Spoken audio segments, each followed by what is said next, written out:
Hopefully that is synced-ish. Todd, tell people who you are. Tell people a little bit about yourself, and then we'll go from there. Right on. Thanks, Adam.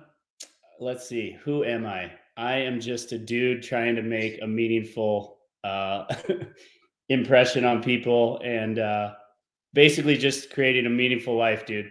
That's who I am.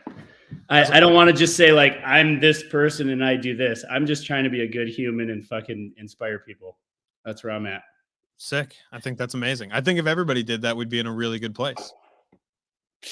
Again, get rid of the negativity and start uplifting others, and that's a good start, I think. Do you, before we get into what you actually do as a career, and why you're I'm unconventional, dude. That's okay. Are you a pessimist or an optimist? Absolutely optimist. Okay. Because somebody asked me if I was a pessimist or an optimist the other day, and I'm like, I think I lean pessimistic because, like, yeah, I'm young enough where I'm like, I don't know very much, and I learn how fucked up everything is every single day, more and more and more. And right. I also, but I'm like old enough, and I've been in the industry enough where I'm like, I get it, and like things can get better, and I've seen things get better and improve over time, and some things have leveled out.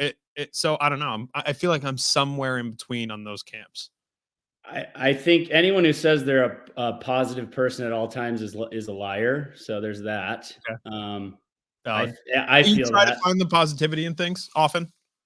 Absolutely. Cup is 75 to 80% of the time half full. How's that for an answer? There's a 20% where life is negative and, there can be a spiral of things, but I'm learning as I get older, like you just said, everyone goes through that. And I think it's better to be vulnerable and not hide those sort of things. It's going to make everybody closer and more, I guess, positive moving forward if we're a little bit more honest with each other. Yeah, no, I agree. And it's funny because like I'm very open, very honest about like my feelings on things, I think, and like the shit that people don't want to talk about. Yeah, like I mean the shit that like I don't know, depression and like the hard shit to talk about, I'm always game to talk through because that's what helps me get through my own shit. So to me, that's going to help somebody else at some point. Always worth it to have that conversation. But on the other side, there'll be a lift line at Vail and at a Vail resort, and I'll be like, "Fuck everything! Everything's broken. I'm done. It's over. No more." So it's hard to find a happy medium. Well, I mean, yeah, we can leave Vail out of it, but we all know that corporate takeovers of ski resorts fucking sucks. What are you gonna do? Yeah, you're gonna support local as much as you can if you can. I guess that's my short end answer to that one. Yeah, I don't want to even get into it. We're not going there, dude. It's too much. It's too much. So Todd, tell people what your job is, what you do. All right, there we go. And that kind of thing. And we'll roll. What my job is. Okay. I make a magazine called Bomb Snow. Okay. I am the founder, I guess. Maybe flounder at times. And I art direct it, so I design most of it. I do have other designers that help. We obviously have a ton of contributors. But yeah, we started Bomb Snow. I started Bomb Snow in college. Damn, dude. In 2005 was when we first started Bomb Snow, and it was called Pieced Off Magazine. That's great, though. I love that. Great title, right? I love that. It's a great title, but try explaining that when you're on the phone trying to sell advertising. It gets taxing, to say the least, every time. What's Pieced Off Magazine? Or what's Pissed Off? That's what everyone would say. They kept thinking I was saying pissed. Yeah. So yeah, I make a magazine. I publish Bomb Snow. We just started it back up. I do. Yeah, a year. Yeah, just a little over a year ago, we started it back up. You can thank the pandemic for that. I lost 2 jobs. I have one of them back now, but I do work in the cannabis industry as well as a designer, which is kind of funny. I don't own a dispensary or anything like that, but I do make cannabis magazines. And so I do have that job back now. So that's cool. That helps make Bomb Snow a little bit more attainable as far as if we don't get as many sponsors as we'd like, I can take out of the cannabis pool to help fund my passionate projects. Yeah. Is it? Yeah. I make magazines, man. I design magazines. And, my passion is to tell stories. I don't like saying tell authentic stories. It sounds cheesy and overplayed, but I just like giving people something to be inspired by. I just like to say that, dude. I'm here to inspire motherfuckers. Yeah. It's one of the best reads like in magazines right now. I mean, there's basically there's 2 or 3 that I actually pay any attention to, and yours is one that I wasn't aware of until a few months ago. Like I had we brought it back. Yeah, baby. Yeah, like I had no idea. Like I had no clue. And honestly, it's because my age bracket and my life didn't center around magazines. Like it's not what I grew up on really. It's like that was kind of it wasn't what it was. But talk to me a little bit about what's different with Bomb Snow, why the magazine is resurrected, other than just like it's not just COVID forced it out of you. Like there has I mean, obviously there was a few things that happened. I mean, Powder shut down. Rogie was an inspiration too with Mountain Gazette. He bought, Mountain Gazette, as most people know. And when that happened, I was like, fuck, I'm kind of jealous of Rogie right now. I want to make magazines again. And that was good. So thanks, Mike, for that. What else? Powder shutting down, the pandemic. But really, man, there was like a hole in my heart there for a while, not making it. I mean, we had stopped creating Bomb Snow for almost 6 years, I think 5 or 6 years. And, it had been such a staple in my own identity more than anything for a long time. I mean, it was just something that, we created from a high school, or from a college thesis project, and it kind of just went from there, and it blossomed into something more. But really at first it was just a way for my friends and I in Montana to talk about the issues we wanted to talk about. It's never just been skiing or snowboarding. It's always had a more of a punk rock flavor to it, more of a, I don't want to say anarchist, that's not the right word, but just a progressive kind of, this is what we're thinking about kind of thing. It was nothing special, dude. I think it was just like, it's just my angst and my energy as a person is what Bomb Snow blossomed into, is my own personal shit, but then like what my friends were doing too. Whether we were talking about politics or environmental stuff. We first started making Bomb Snow when Bush was in office. So there was a little bit of that. What else, man? Art has always been huge. I mean, I went to art school for college. I have an art degree, you know what I mean? So there was always, every cover has always been art. It's always from day one, in the back cover. I think this last issue, when Sweet Protection bought the back cover, that was the first time ever we've put an advertiser on the back cover. Yeah. But I mean, you have to do that. Like that's part of it. I don't think you have to, but Sweet Protection was a good fit because they were sponsoring the Benchy Creative film, which if you guys haven't seen their latest mixtape, it's so awesome. Yeah. And that, it's basically an ad for their film, and it's supporting our friends. So it was a perfect fit. It didn't feel like a real ad. It was more like, hey, we support Bomb Snow and we like what you guys are doing, and we support the athletes that you support. So it was just a friendly, awesome collab. How do you manage that then, kind of balancing that advertising versus keeping the art? Because there's a certain point when there's so many ads in a magazine where you're like, this is a fucking ad. This whole magazine's a fucking ad. And they're still existing. And like, there's a question of, is it worth the money to take initially up front, diluting the product that you have by just filling the thing with ads? Mm-hmm. Or do you I don't know, how do you find that line? I mean, our line is 80% content, 20% ads, and 100%. And that's what you have. That's 100% radness. Yeah. It's like, or should I say 110%? We've always gone 80-20. There, you know, it may have fluctuated a couple ads more or less, probably more like less than that, but that's been our motto since day one. And we've put a lot of the advertising in the back, the local stuff. We've done some ads in the front too. It kind of, that's a touchy subject because I don't want a ton of ads in the front. So I've always just said, hey man, we offer cheaper advertising, but it goes in the back. Right. And you're here to support what we're doing more than you're supporting a piece of art rather than, you know, this is going to be seen by 100,000 people kind of thing. Yeah. And I think at a certain point, the people that it's like quality over quantity, where the people that are viewing their ad in your magazine are like, okay, I think Bomb Snow's rad as fuck. So I think that's what it comes down to, man. They're just like, this is awesome. And I believe in what these guys are doing. And I don't want this to turn into a website. I hope, yeah, I hope that people feel the same way when they advertise with us, because it's like, absolutely. My goal is always to be like, all right, yeah, we have whatever our numbers are.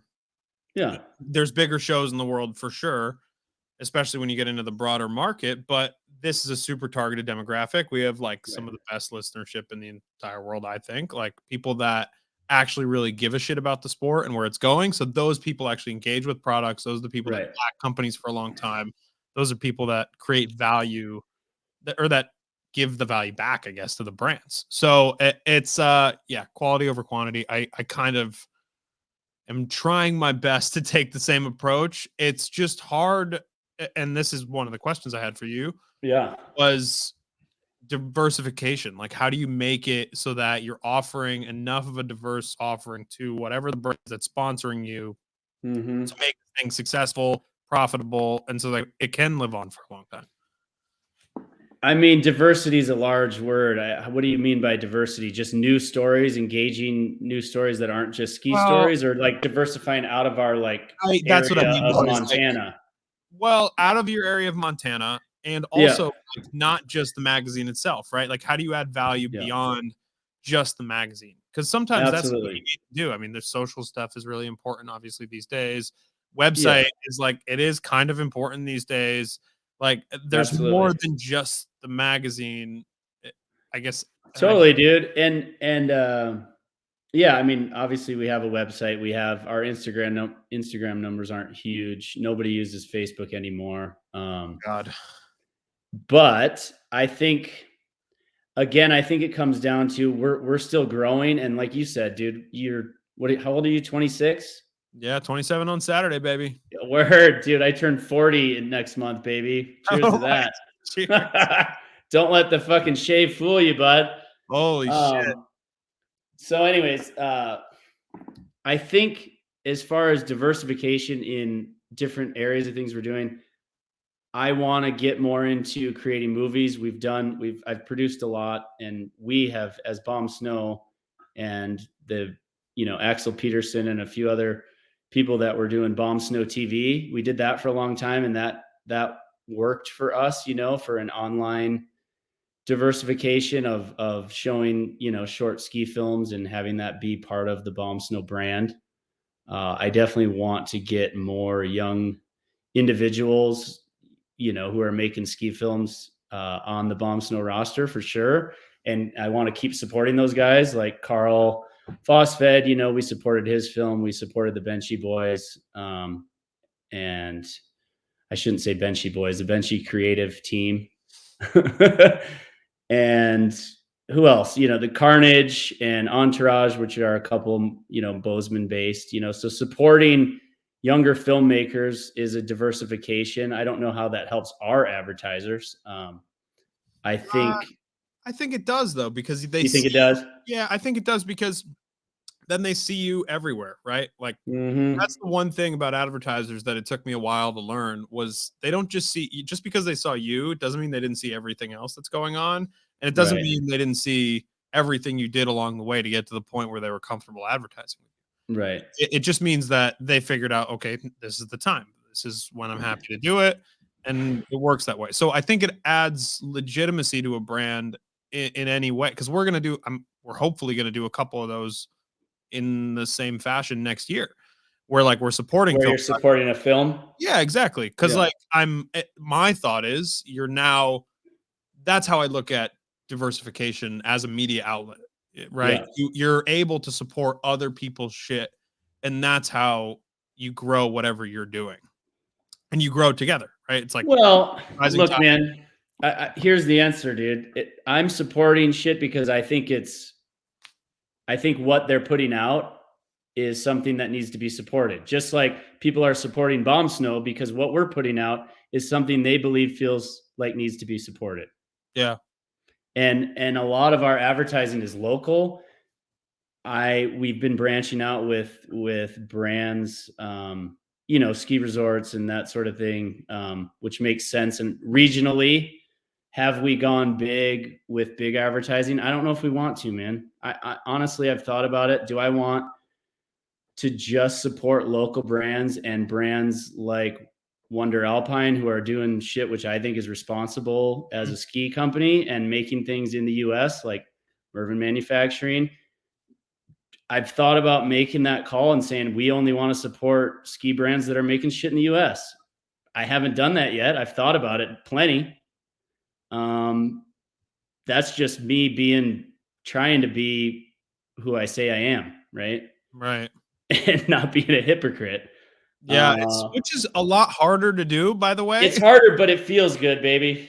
It does. It does. It 100% feels good. Like if you do something and it is authentic and it's what you are, yeah, it feels good immediately, no matter what the outcome is. Look, and I'm not saying I always do that. None of us do, man. No, but I'm working towards that. Right? It's a progression. I am a total piece of shit half of the time. Half of the time I'm online preaching inclusivity and being like everything's good and protect the planet, and then like I don't know, I leave my car idling for 5 hours, So I don't know. It's like everybody has a little bit of that. But on the advertising side, I have a huge, I don't know. It's easier to draw a line, dude, with advertising, honestly, in my book. That's why I like, that's why there's two reasons why we've always done local, because we started out as a free local zine, so it made sense. Right.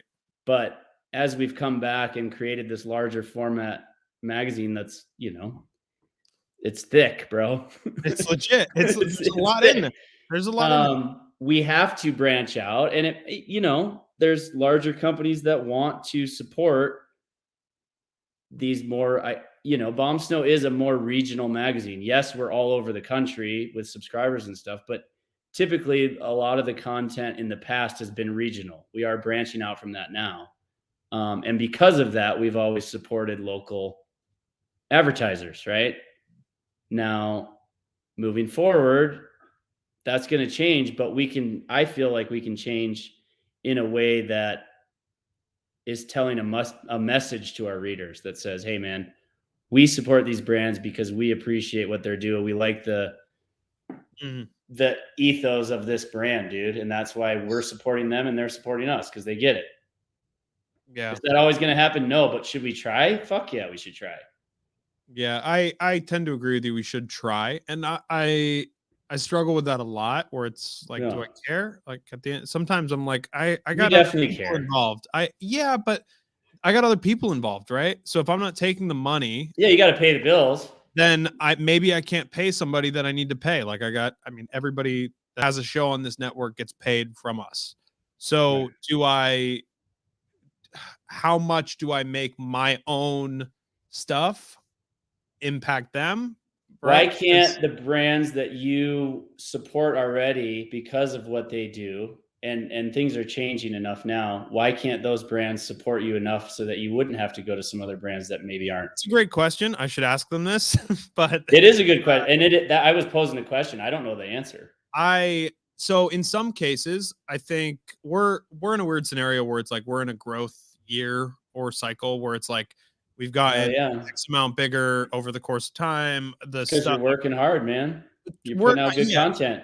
Trying, for sure. Definitely trying. Some of it's working, some of it's shit, but it's like throw a bunch of shit at the wall and see what sticks. Like I love that approach. It's always been my approach since probably the day I was born. But I wonder how much of it is like, okay, because you hear it a lot in the ski industry, is there's not enough money, There's not enough budgets. Like athletes don't get paid enough. We just don't have it in the budget right now, is what I hear all the time. Yet, well, who's saying that though? Larger companies or smaller? Because I feel like smaller companies don't say that as much. Smaller companies don't, but they also don't have the check. Like they're not writing the check big enough in order to make that happen. Versus the bigger companies are like, I'm like, okay, but you spent 40 grand on a booth at OR, or like, you know, 100 grand on a booth at but you don't have money to pay advertising that sends grassroots campaigns through that. Like, this is how you actually sell skis in the ski industry. So I don't, and none of my sponsors, by the way, are like shafting us. Like we're really lucky. Everybody we work with has been amazing. I'm just saying, like, that conversation has been had a lot. Where it's like it's pulling teeth. So I just wondered how you draw that line for yourself, because I don't know. You got. I haven't really had to draw a line. I mean, I've gotten plenty of no's from companies, and as I grow older, I don't want to work with companies who don't get it. If you don't get bomb snow by now, I agree with that for sure. Yeah. Sorry, man, we're not on the same team. Yeah. And that's fine. We don't need to be on the same team. I'm not upset about it. You're comfortable with that? Absolutely, man. I am comfortable with only supporting brands that get it and want to move and want to progress, whether it's in skiing or just life in general, dude. Progressing towards a more sustainable, fucking less negative, less farce media perspective in general. Yeah. Because there's so much farcity and so much bullshit, and we don't need to go into it, but we all know that most of the things that anyone's feeding us, this is not in the ski industry, this is just media in general. You listen to that all day long, and boy, oh boy, have you wasted a lot of your day with negative thoughts. Yeah, for sure. Oh, I don't. Come on, dude. Turn off your fucking TV, buddy. That's why we make magazines. I know. That's why that's why there's this thing called outside. Like, you go outside, period. And like, there's way cooler shit that's going on that you don't have to worry about. But if you turn on the news, I got stuck watching the news a few months ago while I was in the hospital for like something propaganda, dude. And it's just bullshit. You're watching it and you're like, holy fucking shit. And you never feel good. In the hospital, they always have the two extremes playing. So it's like you Fox on one TV and immediately next to it CNN, and you're like, what is happening? The world's on fire in two different ways. They want you confused, dude. They want they want everyone confused and fearful. Yeah, I guess. I don't understand. I'm never going to get that. And I mean, ski media is not like that, with the exception of one brand in particular that I think is very sensationalist, and we're not going to talk about them, but I don't know. I don't even know who you're talking about, so it doesn't matter. Perfect. That's great. Then there's one like media outlet that is really shitty about this kind of thing. And I don't know if they mean it or if they're just, and I think some people will know. Clickbait? Referring to. It's very clickbaity. It's like, person dies in avalanche, and then it's blah, blah, blah, and then it's like web traffic. And then you get through 20 ads to find out who died. And you're like, this is fucked up. So you're looking at like celebrity photos whose skin looks weird and had some weird plastic surgery, or who knows how those things pop up. So, I guess one of the questions I have for you then is, who do you think in this industry, whether it's ski, snowboard, outdoors in general, who do you look at as people that you're like, okay, they're doing a good job, I'd like to do stuff like them? Or are you totally like, you have tunnel vision? I mean, like, we're doing what we're doing, and I know what I want for us, and that's it. Look, man, I don't want to sit here and claim I know who's doing a good job and who's not. I appreciate a lot of brands who are telling a story that has to do more with just skiing and snowboarding. At the end of the day, man, if we're just talking about skiing and snowboarding, we're not progressing any sport really at all. That's not. We're a culture, man. The culture that we have as a ski community and as mountain enthusiasts, if what you will, if for lack of a better term, fucking mountain culture. We enjoy the outdoors, which brings a whole other arena of complications and things to talk about other than skiing and snowboarding that are important things to talk about. So Patagonia talks about important things, you know. There's plenty of brands that do more than just appreciate our sport, right? Those are the brands that I like. And we've never had Patagonia as a brand that supports us. Would I like that? Fuck yeah. But you know, Wonder Alpine, they're doing things that are important and they're progressing the sport by, you know, using materials that are better than the materials of the past, right? That are more sustainable. I appreciate that kind of stuff as ski brands or snowboard brands, right? The Libtex of the world. But I mean, honestly, man, I'm not the person to sit here and jive on about who's doing the best stuff, because I don't know all the brands out there that are doing the best stuff. I'd like to talk about them in Bomb Snow, whoever are those brands, you know. Right. Get at me, email me, dude. Todd at Bomb Snow. Let's talk about it. Good job. You know what I mean? Like, I'm not going to sit here and tell you I know anything. I'm a fucking designer who I want to put that kind of energy into the world, the stuff that people want to hear about that isn't just a ski or a snowboard story, right? Yeah, and that's kind of where I wanted to go next. Was how do you pick articles that get published in Bomb Snow? Because you guys are very, like, there's everything there. Like, there's something for everybody in outdoors in the magazine. Yeah.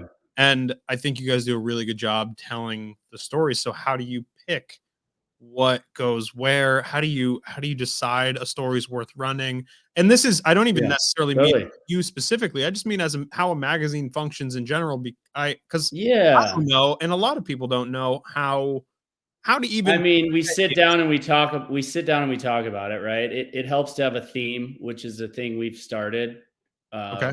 The last 2 issues have been themed, right? The first, when we came back, the issue was What Really Matters. And that was inspired by COVID, man. Like, everyone kind of dug deep and realized what was important. I think that was probably the best thing that happened during the lockdown last year, or fucking almost 2 years ago now. Right. Has it really been that long? I don't even remember at this point. And what are we in January? It's been almost 2 years. Yeah. So again, like that helped us all kind of dig deep within ourselves. A lot of people, you know, had that talk amongst themselves, whether they talked about it with others or not. I think we all went a little introspective in the last year. And because of that, when we put out the first issue of Bomb Snow after being in hibernation for 5 years, we called it What Really Matters. And that really kind of spurred into a magazine that really 90% of, well, I would say 50-50. And I'd have to look at the last 2 magazines to really see how much ski and snowboard, you know, how much we actually talked about the ski industry. But we have always, I think, veered outside of that, whether it was art, music, photography, environment. I mean, that's always been a staple of Bomb Snow, but having a theme to go off of is really what kind of decides what goes in the magazine. And our editor, Ethan, is well-versed in a lot of outdoor pursuits. He's a surfer. He actually is more of a surfer than a skier. He lived on the ocean for freaking the last 20 years and moved to Bozeman like 5 years ago. So that kind of brings in a cool diversity, having a new editor, and really just, I guess, really thinking about that before we reach out to contributors. You know what I mean? Yeah. Having that talk amongst the like 5 people in our office, like, all right, what are we going to talk about in the next issue, man? It's always changing. It's organic for sure. And we have enough contributors to reach out to. I mean, Powder's gone, can reach out to all those contributors. Yeah. There's plenty of freelancers out there, man. You know that. Yeah. Everybody wants wants freelance work, and they should. I mean, freelance work makes the world go around in a lot of ways. What everybody's kind of an independent contractor in 2022 or whatever year we're in. It's beautiful. It's great. I've been an independent contractor since I could remember, dude. I don't know how else to do it. I'm about to start my independent contracting career. So I mean, I think it's yeah, great, buddy. It's really it's interesting to see the impact that COVID had on so many people, though, and so many things got revamped, right, and got brought back like this, like I don't know, I can't think of another great example right now, but so many things started happening again, and people started really caring about stuff, and more conversations started being had that were really important and really needed to be had because COVID happened, right? The world kind of had to slow down for a minute. And it kind of feels like it's been slowed down. Like it feels like it's been 2 years, but it also feels like it's been 10 seconds. It also feels like it's been 80 years. Like I feel like I've aged 80 years. It's been 10 seconds since the pandemic started, but it's realistically been about 2. Like it's so I'm pretty sure you were just being positive right there, Mr. I think I'm a pessimist. I don't know. And somebody asked me this. I don't know. I don't think about whether I am or I am not, but I'm trying to be positive, man. I think that's a good thing. It's absolutely, buddy. So many good things have come from this. So I guess I might as well ask, why did it stop? Why did you stop 6 years ago or 5 years ago or whatever? Yeah. Why? There was a few reasons, man. You know, for one, I had 2 other jobs. I was working making Hemp Magazine, which is no longer. Hopefully, it comes back. And Cannabis Now. My mother passed, which was that was just horrific and unexpected. Yeah, I've never said this, dude, but I'll just throw it out there. She committed suicide, and that fucking threw me for a whirl, bro. Oh, that's awful. I've never said it publicly. So anyone who wants to talk about mental health, man, I have learned so much about myself and empathy towards others since that situation happened. And all you can do, man, is make the best of that situation and move forward, right? I think that's why I have to be a positive person as much as I can, or else I'll spiral out.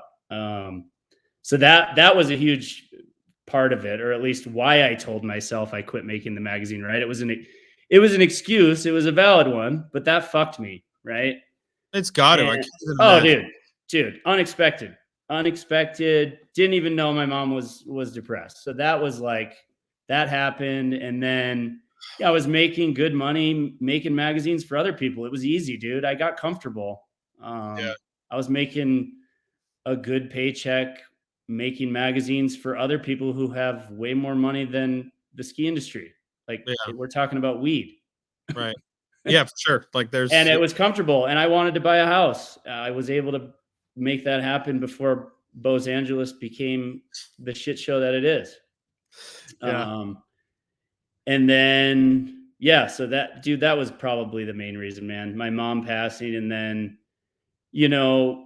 our editor at the time, Alex Bicking, who is awesome and a dear friend and was a great editor for many years, he also got a different job. And, I think that kind of spurred into, hey, man, I got to go pursue other interests too. I can't just be in the ski world the rest of my life. So it had a lot to do with, moving on in different directions and having to make money, the almighty dollar, right?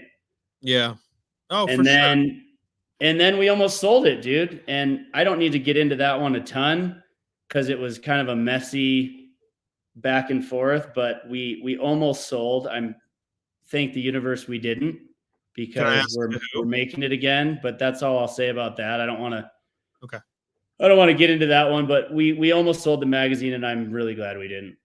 Yeah. And I learned a lot from that process too, man, because I had never dealt with lawyers and all that shit that happens when you try to sell a brand. I'm glad that it didn't go through. Thank God. Yeah. Yeah. Sometimes that's the best thing, is like stuff like that not working out. Oh, dude. And that's why I always say, trust the universe. As hard as it is to always say that, I have to always say that. Yeah. It's, well, first of all, kudos to you, man. Like that's a super hard thing to go through. Like I couldn't wish that on anybody. And I've learned so much from it though, man. I'm sure. And that's one of the things that I was going to say is like, you have to take something out of that, right? Like you have to come out of it a better person, because if you don't, what else is there? That's really what That's really what it is. But I think that's also why it's like it's so important to just be like to talk about mental health. And I think that's why like these conversations have been happening more over the last 2 years. Again, because of COVID kind of because people are like, I'm not fucking okay, you know? Like shit is just I'm not good right now.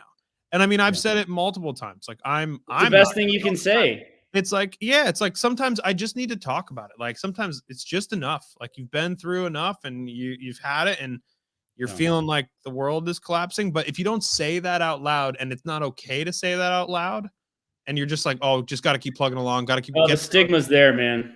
There's a huge stigma with it. It's like you're weak or you're soft or whatever if you have this going on. But there's no way to be more opposite than weak or soft, dude. Exactly. It's like if you think that like I've had days where I come home and I'm like, I'm bawling my eyes out on the floor of my kitchen for hours at a time. You know, it's like there's these kind of things happen to people. Like it's just man. And look, good for you for saying that, man.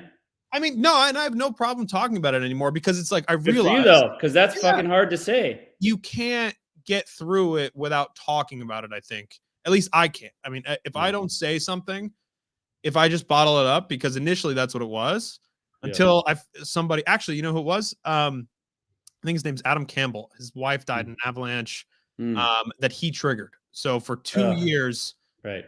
So for the last 2 years, how do you not just get bombarded by guilt for the rest of your life? Oh, exactly. And he's been talking about it openly. So that guy kind of made me go, okay, like I need to like actually start talking about my own shit. But sometimes it takes horrible fucking things to make a good, like to make an impact on more people than just yourself. Couldn't have said it better, man. It has made me more empathetic and really started so many conversations that I would never have dreamed of having with people. Yeah. And going deeper with people as far as emotionally. And being vulnerable, it couldn't be more important than it is now in the crazy effed up world that we live in. Being vulnerable is so important. And again, it just comes down to listening. Really, for me, I realized I wasn't listening as much to others as I should have been. Not intentionally, dude. That's my ADHD hardcore, but right. Same. It slowed me down, dude. It slowed me down. And I don't want to say it made me realize what was important because that sounds cliche. But what it did do is made me realize that there are a ton of people struggling that I had no idea were struggling because I never had the conversations that I have now with people after the horrific shit that I went through with my mom.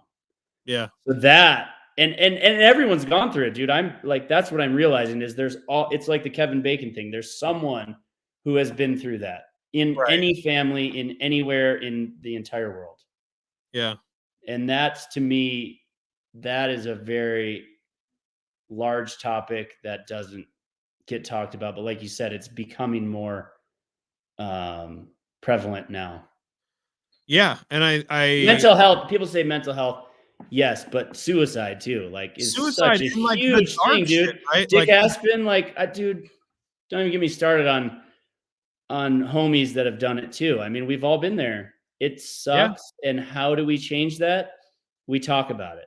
In my mind, that's the solution. Is one of the solutions is to talk openly about it because it makes you feel better and to listen. I don't have a solution, but I can sit here and listen to you talk about your feelings, and that makes you feel better, and in turn that makes me feel better. And that's awesome, man. And that's what we want to do with Bomb Snow too, is turn our publication into an open forum for subjects like that, not just depression or suicide, but anything other than just skiing and snowboarding, dude. We're not just skiers or snowboarders.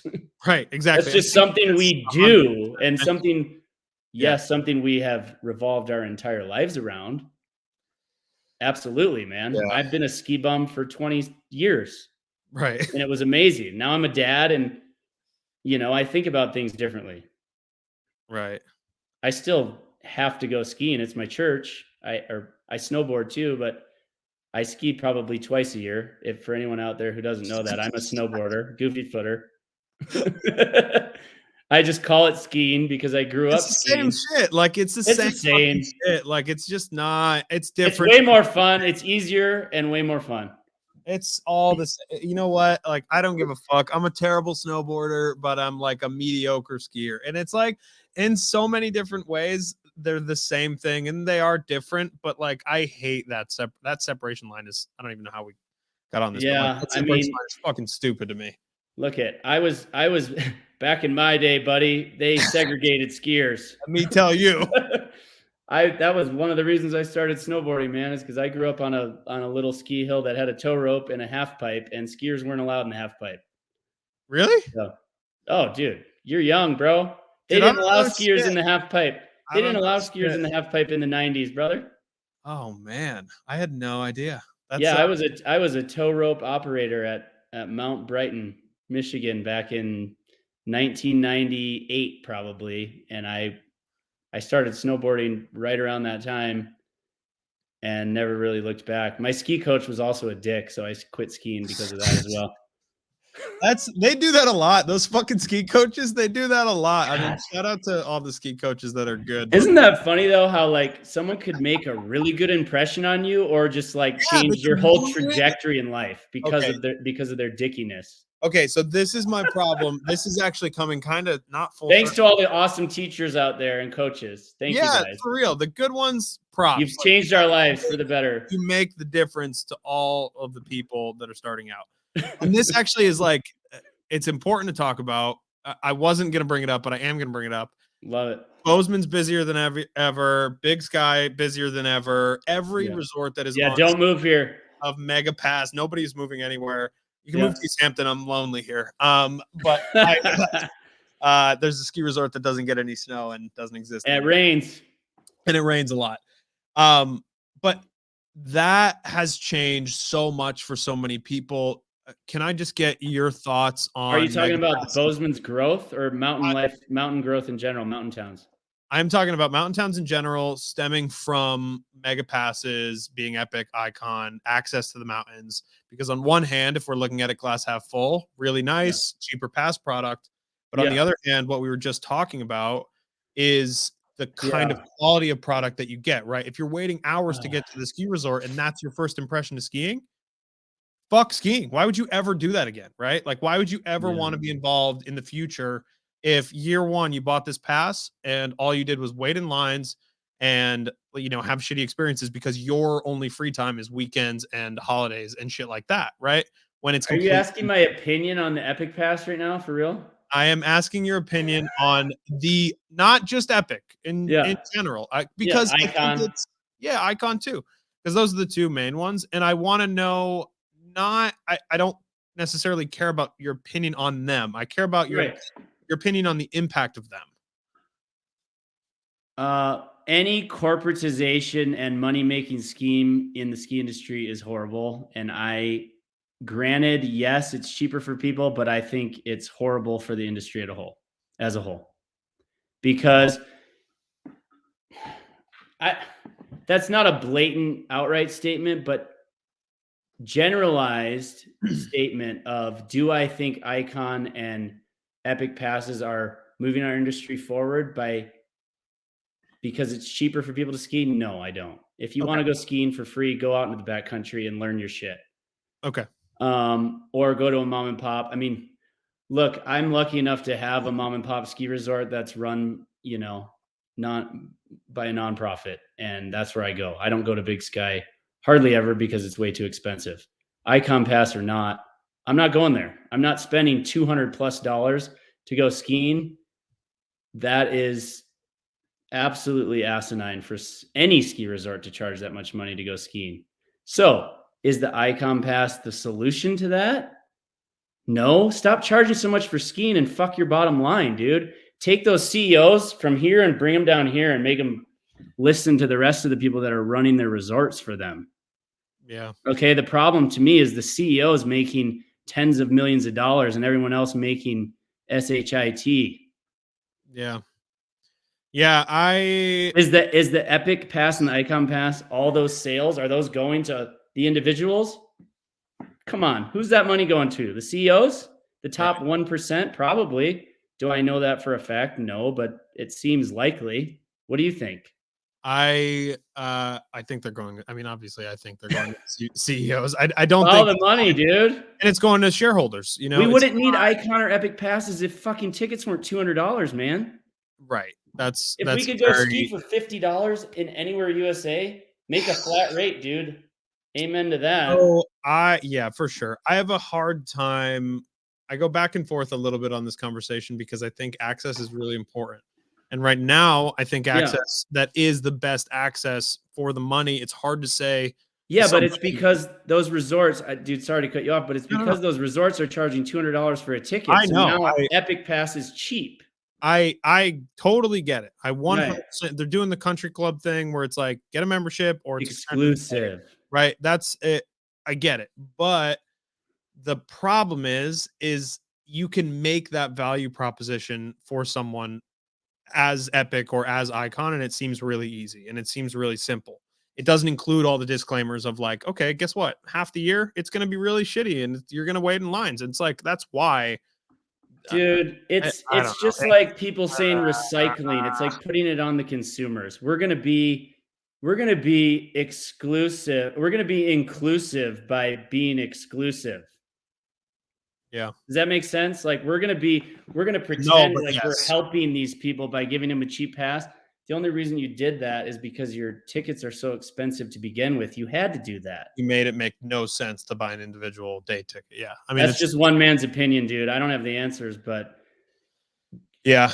No one can afford $200 to go skiing anywhere. I mean, no, and never mind. Like, it's funny. Like, I was at Vail a couple years ago now, and it's like I've talked about this story nauseum, but it's like Kaufman was like, I'm never paying Vail what they want for chicken fingers. Like, so he's going around stealing other people's chicken fingers. He's putting them like he's like waiting for them at the trash when he's about to throw when they're about to throw their chicken away, and he's asking like 10-year-olds like, "Hey, are you done with that? Let me throw it away for you." You know, and he just like he collected enough chicken and French fries and cookies that were untouched and unbitten for us all to eat because he's like, I don't believe in this fucking bullshit that they built where it costs $20 for 3 chicken fingers. You know, it's just like, man, people need to celebrate the workers, right, that are doing the jobs at the ski resorts and in the ski industry in general. I mean, life in general, no one is getting paid enough money to live in these mountain towns. And to me, that's the problem. Whether it's inclusive, we could talk about inclusivity in the ski world. The ski world's never been inclusive, dude. It's always been, you have to have money to ski. I mean, we just know that. Unfortunately, it's the way it is. Can we change that? Yes. By teaching people that skiing is rad and you don't have to do it in a resort. And that's awesome. Yeah. And it's money is like the minimum, right? Like that is like you need money, and you also need to be like of a certain race to even know that it's okay, like that skiing is a thing, right? For that to be on your radar, for it to be like a regular thing for you to do, or it needs to be within your friend group, or it needs to be within your target area, you're within driving distance for you to do, right? Otherwise it doesn't make any sense. So it's already a super limited pool of people that we can pull from. And we always limit it more and more. And that's been the big thing that I will fight on this until the day I die, because like my dad's from Palestine. Like he's fully immigrant, like started a ski shop, whole nine, great story, blah, blah, blah, blah. Awesome. But the amount of like blatant racism that you get when you're like that and everybody else isn't like that. Like I am white passing for the most part. He is like very dark, long beard, doesn't really have an accent anymore, kind of does, but the amount of time, like my parents got their mailbox blown up last week, like probably for no other reason other than that. Like, and because they never do anything to anybody, nobody knows. It's like that shit happens on a regular fucking basis. Sorry to hear that, man. No, that's horrible. I've never experienced shit like that as a freaking Caucasian, you know, and it's horrible to hear stories like that because I can't believe they're still happening. Oh, as recent as 2 days ago. It's insane. Like, there's no other reason possible. It's not like 5 mailboxes got blown up on our street with 100 people, you know, one day, and it's the obvious one. So I don't know. Is the answer to go pow surfing and take your friends pow surfing? Maybe. I mean, maybe that is the solution, honestly. Like, maybe the solution to me is making skiing about the skiing and not about the resort, right? I think that's the solution. Long term, it's like, okay, there's a hill. We can go ski that hill all day long. Like, we have a little tow rope in Brattleboro that I kind of just discovered last week or 2 weeks ago or something like that. And like, that shit to me is the core of skiing, where it's like, we can go and we'll find snow there and we're going to slide around and we're going to have a good time. It doesn't need to be a big resort. Absolutely. Think about how much fun sledding was when you were younger, dude. It was a fucking blast. Even when now, it's the funnest shit ever. With my friends, like if I go sledding with my friends now, I have a ball. Like there's no doubt about it. And you know what? I don't care about my form on the fucking sled. I don't care about the sled that I brought. And it's I think it's a very strange fucking industry. Do you want to talk about it in the next magazine, man? Let's throw you a column. Let's do it. Sure, I'd be happy to. Like, I will talk about it all day long. I think that this kind of stuff is worth talking about always. I think it needs to be heard. It's like, I've talked about it a lot lately, and I hope that people aren't too sick about it. As you should, man. You've been experiencing it. For sure, but it's not just like, I'm not talking about it. There's a fine line to me between talking about it for clout and talking about it because it's really fucking important to you. And like, it is really fucking important to me. And I always want to make sure that that's like centerpiece. It's like, this is a thing that I will hang my hat on at the end of the day and nothing else. If I do nothing else, like bringing more people into skiing that had no idea skiing existed, and now they love it and now they want to be a part of it and they want to go more, they want to be part of this industry. That is like what my whole goal is forever. So that's a great goal, because you being in the ski industry has changed your life, and thank your father for starting a ski shop. I mean, I was lucky enough to grow up at Mount Brighton, dude. Like Aspen Extreme, the beginning scenes in Aspen Extreme are Mount Brighton. 200 feet of landfill, dude. Maybe 300 feet. I can't remember the actual vertical. But, awesome. I grew up 10 minutes away from that ski hill. And if I didn't have that, I probably wouldn't have devoted my entire life to, owning a publication that talks mainly about mountain sports. Yeah. So shifting a little bit here and kind of back to the magazine, what are your goals for the upcoming, I don't know, do you set individual magazine goals? Like, okay, like here, we're releasing this next one. I try to number, like, and is it about numbers or is it about impact? Is it about stories? That's one of the things I always wonder with magazines, because there's so much involved in it and there's so many different things, especially like with a publication like yours, like Mountain Gazette, like Adventure Journal, even there's just so much in.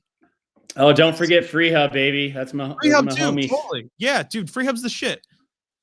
Yeah, Brandon's a good friend. High school buddy, actually, from a long time ago, who started Free Hub. But yeah, man, I think as far as like what's next or how we plan each magazine, is that what we're getting at?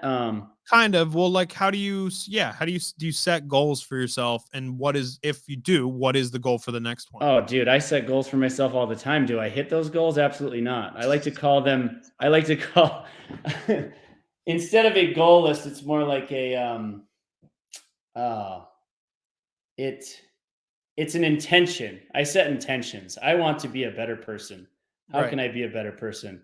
By listening to Adam Jabber when he talks and not interrupt him because of my dude, in the past, technically I would do that. It's so hard for me too. Like, I have super bad ADHD. It's like I like tear up my skin trying to not say something sometimes. Hey, we are who we are, and all we can do is try and do better. That being said, my goals are to always make the new edition better than the last. That's pretty straightforward. Lately, these last couple issues, at least, the goal has been to talk about more important issues. Are they more important to me? Yes. Are they more important to our readers? I hope so. Do our readers like that we're skewing away from skiing and snowboarding? more than we have in the past? I fucking hope so. I don't know. I don't know if they are. So I think that's a goal of mine, or an intention, is to, make sure that we're hitting some of those points that, you typically wouldn't see in a magazine that, a ski titled magazine. So there's that, being more progressive. As far as goals though, man, like, my goal, again, I'll just bring it back to, like, I want to inspire people. I want to get as many contributors as I possibly can that are stoked on putting their words and their imagery and their artwork out into the public, whether that's just in mountain towns or wherever, man. I mean, again, if you pick up the magazine and you read something that, changes your life in a way. I mean, dude, Cy Whitling, like, told me straight up, dude. I think he's about around your age, isn't he? Do you know? I don't know how old he is. He's fucking cool though. He's a good guy. Dude, never knew of the kid until just recently. Obviously, he's been all over the place in Mountain Gazette and New Schoolers and all that, and he's an amazing artist. He straight up sent me a message that was like, dude, when I read Bomb Snow back in like 2008 or whenever it was, 10, 12 plus years ago, he's like, it changed my life. I wanted to be an artist. He said he read the Chili Tom interview that we did. So that was probably like 2010 cool, or something. by the way. That's a fucking cool message to get. Right? He told me that, man. And like, awesome. I hope there's more people out there like that. And again, it's not just me. I publish the magazine, but it's the people who are writing in the magazine that are creating the stories that hopefully will inspire other people, man. And if I can do that and just make enough money to not lose money, if I can break even and make a few extra ducats on the ride, awesome. Do we need more subscribers? Absolutely, dude. Absolutely. That's why we're doing this interview. Like, hopefully we get a bunch. We haven't talked much about the magazine, but I didn't really want to talk about the magazine. Yeah, no, but like, what the thing is like, people need to get the magazine for themselves. They need to hold it in their hand. They need to understand what it's about, right? My least favorite thing people do is they go like, here's what's in it, here's what it's about, blah, blah, blah, blah. Like, I don't need to know that. Like, what I need to know is why people should value what you do and why they should. Well, we do. Yeah, that's what I mean. Like, not you specifically, but you guys, you crew, what happens at Bomb Snow, why they value that, as opposed to spending money somewhere else, and not necessarily on a publication, because I think that's one of the things that's really important to know, is that people spend money on all kinds of shit. It's just that magazines haven't done a good enough job showing a value proposition to the consumer. That's at point blank. Even Absolutely. if you guys have so much value, but there's not a value proposition that's making enough sense and being presented in the right way, I think, to the mass audience. Yeah. And tell me what that is. Tell me what that is. I don't know. I have no clue. If I did, I'd start a magazine fucking tomorrow. But I have no clue. But you guys have everything, I think, that it takes to like have, like, you guys have the stuff. I think people just need to know about it. Look, man, in a perfect world, and what I want to do, and what we have as Bomb Snow, as a collective, what we have been trying to do is get the publication in every mom and pop ski shop in the country, ski, snowboard shop. So if we can do that, man, I mean, that's what Powder used to do. Yeah. We've been in Barnes and Noble. It doesn't work. They throw away half the magazines. You're lucky if you sell 20% sell through. 28% is like an insane sell through. So basically every magazine that you send, 70% of the magazines that you ship to Barnes and Noble get fucking tossed out. So that's ridiculous. That's a waste. And we'll still ship 2,000 magazines to Barnes and Noble, but just to get that diversity and distribution. But I think at the end of the day, man, we need like 1,000 true fans. If we can get 1,000 subscribers to give us, $50 a year, there you go, man. That's 50 grand. And on top of that, you count advertising as well. Like, that's a sustainable business. And I don't need to make a ton of money. I just need to feel good about myself and what we're putting out. Yeah. I don't even need exact numbers, but like, are you close to that goal? Is that like where are you? Yeah. We're close to that goal. We're probably at like 600 or 700 subscribers at this point. Okay. It went down since our first issue, unfortunately, but I think that had a lot to do with the United States Postal Service and the amount of lost magazines that happened. But I also think I need to be personally better, and we as a brand, Bomb Snow, needs to be better about advertising what it is we're trying to sell people. That's what that's the problem. Like, I'm not out there enough in people's face. Like, dude, what we do is amazing. Listen to me. Yeah, no, but that's like what it takes sometimes. It's like you kind of gotta suck yourself off a little bit. Like, it's like that's actually what needs to happen in order for people to be like, we get it. Like, we know what you do now. Yeah. No one's buying anything if you don't tell them to buy it, right? For sure. You gotta let them know. If you just put shit out in the void, nobody's finding it. I mean, maybe you'll get lucky, but like that's not how it works. So so we're changing up our subscription model a little bit. We're actually going to do real subscriptions. In the past 2 issues, we've done one-offs, and we did like a Bomb Snow box where it was like came with a face mask and some stickers and stuff. Moving forward, our next issue comes out in March 1st. Okay. And it's the photo and art annual, the FART annual, PHART. And that will be included in a subscription. So you'll get 3 issues. I'm thinking probably around $50-$60 for 3 issues, but it will also come with stickers and art in each issue if you're a subscriber. So that's kind of what makes it exclusive. If we're talking inclusive and exclusive. If you want to be a lot of money though. I mean, it's like, that's not, I mean, to some people it is, but it's like people spend $60 on bullshit all the time.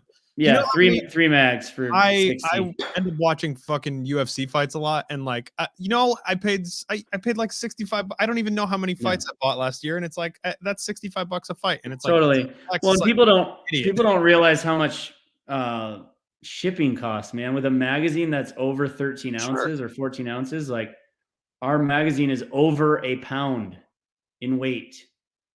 That automatically, if I were to ship you one magazine from United States Postal Service, priority mail is $7.45 to send one magazine, dude. For sure. People do not know this. Like, this is and we have to put free shipping because people don't understand that. And I don't want to like exclude them from wanting the magazine. Yeah, or like this dude's ripping us off because of fucking shipping.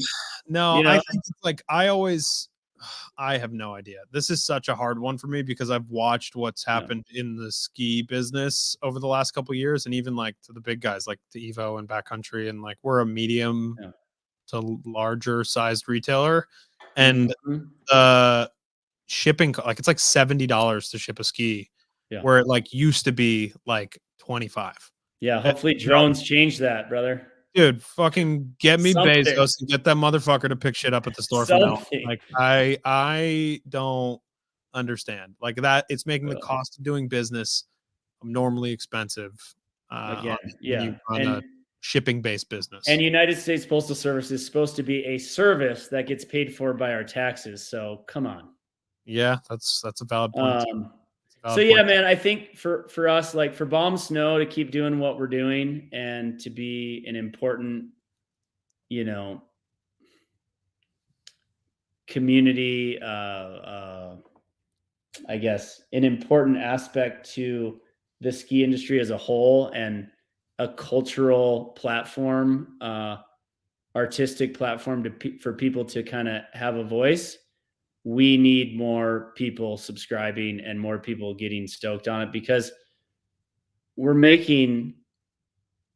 I feel like we're creating something that all of our community will fucking appreciate once they see it. And not enough people are seeing it. Yeah. Like we're not doing anything insanely different than anyone else, but. No, you are though. Okay. Well, maybe we are. You are. But you're never going to find out unless you subscribe. You got to subscribe for sure. 100%. If nothing else, if you take nothing else from this episode, it's that you should subscribe. Yeah. Hopefully you can take something from this episode, man. Yeah. Empathy. Yeah. See, there's a lot. Inclusivity. There's a lot of the hot topics. High fives. Yeah, exactly. I don't know how to high five a camera very well. So I want to end on kind of a positive thing here, or kind of a funny thing here. You told me the story about a place you were living when we probably our first phone conversation. What was the living situation? Whose house did you end up renting? What the fuck? Like, I still can't believe that this is a real thing. Oh man. All right. Well, I don't even think I told you the beginning of the story. No, you were like, I'm gonna keep it short, and then I was like, what? I'm like pulling my hair out while I'm nothing I do is short. I always go on tangents, dude. But this is back in high school, actually, or college. I keep saying high school. So Kaylin Coey, who runs Voke Tab, if you've seen Voke Tab, have you seen Voke Energy Tabs? No. Anyways, it's like a Red Bull, but in a like a lozenge form. Yeah. Anyway, he was my roommate at the time. We were looking for a new house, and like I said, this is probably in like 2006 or 7. And we're on Craigslist because Facebook Marketplace didn't exist. And you should erase that because I hate anything that has to do with Facebook. He calls this number and it just says Brian, right? Like, respond to Brian. Well, about a week before we were looking for a house, we got kicked out of our old house because there was like, they were selling it or something. I can't remember. There's this thing in Bozeman where they have a bioscience lab. And if you want to make money, you go there, you can like give blood, or they can do like, they'll put like weird salves and different lotions on your skin and like see if they react to your skin or whatever. And they pay you a small amount. Yeah. Do you know what I'm talking about? It's like, it's called like Biosciences Lab. I do. Yes. I actually watched a Family Guy episode on this exact topic yesterday. Okay. Yeah. So, all right. So we're in college. We need money. And a week before, we're pretty much homeless at this point, or we had like a week left before we needed a new house. And my roommate, Kaylin, and I realized there's this bioscience lab study that they're doing, and they're going to pay you $2,700 for a week. What? And they'll take you to Montana State University, the campus at MSU, and you're going to live in the dorms for a week if you get picked to be in this little survey that they're doing, or their experiment. So we go in, they shave your belly, right? You didn't hear this part of the story yet. They shave your belly, and basically, if you're the dirtiest human, you will get into the study, right? So they shave our belly. We don't shower for a week, but we take it to the next level, dude. We go to all the ATMs and like nastiest bars in Bozeman. And this is when Bozeman was way cooler or way dirtier than it is now, which means it was way cooler. And the dive bars were still around. But we went to this, a few dive bars. The Hofbrau is one of them. And we just like rubbed like a tissue paper on the ATM and all like the Keno machines and shit, and then just rubbed it on our belly. Because again, they're like the dirtiest people. They were only picking like 7 of us to get into. They told you this ahead of time. They were like the dirtiest of you motherfuckers getting it. Dude, hadn't showered in a week. I've got like ATM scum in my belly button, dude. Totally gnarly. The day before we're supposed to go in and get retested, we go to the Wells Fargo. We're like, oh, we'll just do one more ATM swipe. Dude. Kaylin goes inside. I stay at the outside ATM. He comes running out. Dude, no, they just cleaned them. Don't do it. I had literally just wiped like rubbing alcohol all over my freaking, stomach that was about to get tested at the bioscience lab. So he didn't do that. So he gets in. I don't. So he's stuck in the dorms. He makes $2,700. I am stuck waiting to try and find us a house. So now I'm on my own. I'm like, we got to find a house. I call this Craigslist number, and it just says, hey, call me, call Brian. Oh, buddy, this is getting long-winded, but no, but this is funny. Hopefully it's funny to the listeners. I call this dude. His name's Brian. He answers the phone, or before he answers the phone, the The ringtone is should have been a cowboy, should have learned to rope and ride. So initially I'm like, fuck, I'm not going to get this house. This guy's like a good old Montana boy. Not that I don't love good old Montana boys, but I'm thinking we might not jive. And he answers the phone. Tell me a little bit about yourself, cowboy. That's how he answers the phone. I'll never forget it. Tell me a little bit about yourself, cowboy. I'm like, what do I say? Hang up. What do I say? And I'm looking at my roommate at the time. She was like, I don't know what to say. It was on speaker. She could hear it or something. I don't even know if we didn't have iPhones at that point. And I was like, screw it, man. I'm just going to tell this guy the truth. I was like, actually, sir, I'm a pretty liberal guy, pretty liberal Democrat. There it is. He goes, good. I don't want any bipartisanship going on in my household. So answered correctly.